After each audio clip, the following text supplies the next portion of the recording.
If you were to start a recruiting business in 2020, what niche would you pick? Would you choose the same one you're already in, or would you go in a totally different direction?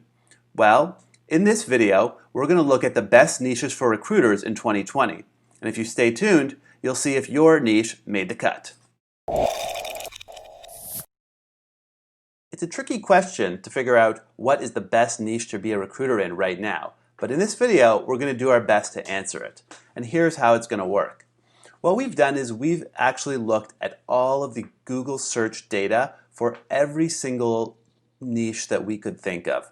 So essentially what we did was we created every possible keyword for every single niche that we could think of. So here are the keywords, here are the niche, and we ran it through the Google Ads Keyword Planner, and we basically figured out how often is somebody searching for each of these terms on a monthly basis.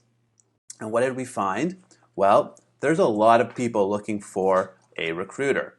And just to be clear, this is limited to recruiting terms. We'll look at the staffing keywords in a second. So a lot of these are probably to be expected.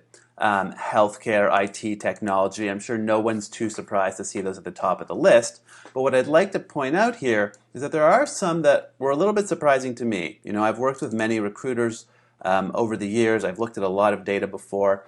And there are some industries here that may be potential targets for people because I don't think they're as competitive as some others. Now let me be clear, there are lots of legal recruiters out there, but there are also far more IT and tech recruiters out there. And it looks like legal recruiting is actually, almost the same size as some of these other industries.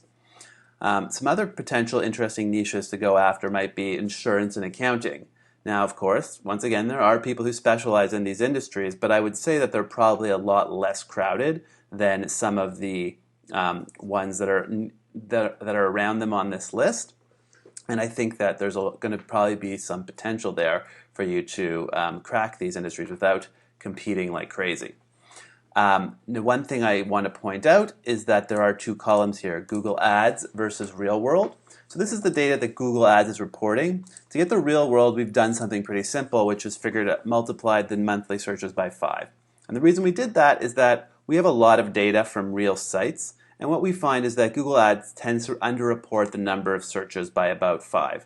The reason is actually pretty simple. If you look at searches like this, admin, executive recruiters, etc., those only make up about 20% of real searches. What people tend to actually do in real life is do things like add their city, add their suburb, add their zip code, put these words in different order, and that's what actually makes up the other 80% of searches that we can't really capture in this data.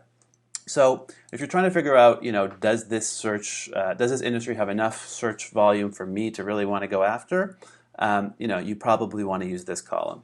And again, this is not just about SEO, right? This is actually about how many people, what type of demand there is in the industry for these services. Because obviously, this is really, you can think of as a proxy for what type of recruiter people are hiring for. So even if you don't want to have an SEO focused approach, there's still, a lot of value in looking at this data. Another thing we wanted to do is look at the growth. What are some of the growth industries here? Or growth niches, sorry. So basically, what we can see is that I've limited this to industries that had at least 100 searches in the past 12 months on average, and basically sorted by the percentage change. So this is kind of about 1 year ago today.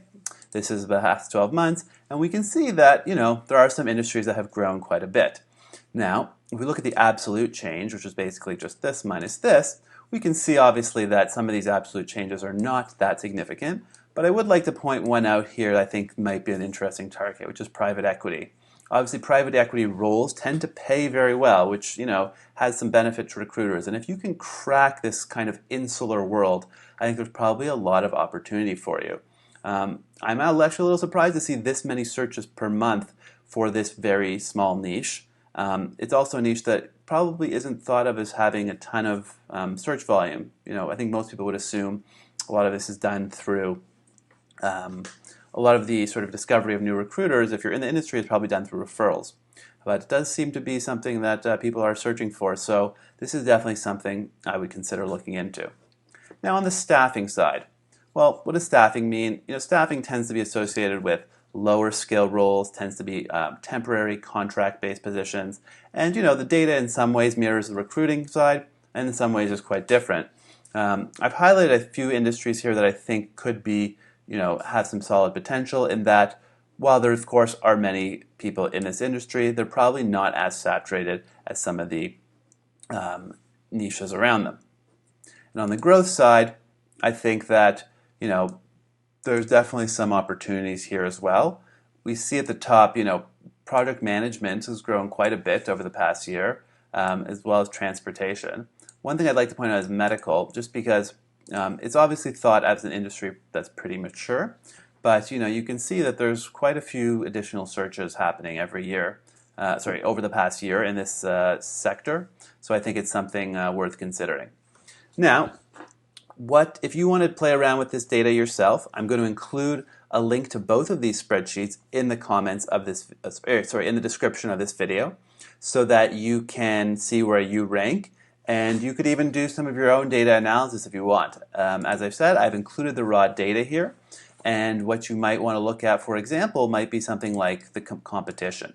Right? So one thing we haven't thought about is how competitive are these keywords? Well, we actually have data here on a lot of that right now. So this term right here actually is a great number. It goes from 1 to 100, and 1 being very low competition, 100 being the highest competition. So this competition is actually for Google Ads, meaning it's not for Google search exactly, but I think you can use it pretty well to figure out how hard is it going to be to rank for some of these keywords. So I hope you find this video useful. If you have any questions, please leave a comment below and I'll get back to you. And if your niche is in here and you want to figure out how you can kind of go after it in search, send us an email and we'll be happy to get back to you. The email is zach@talontheromedia.com. Thanks.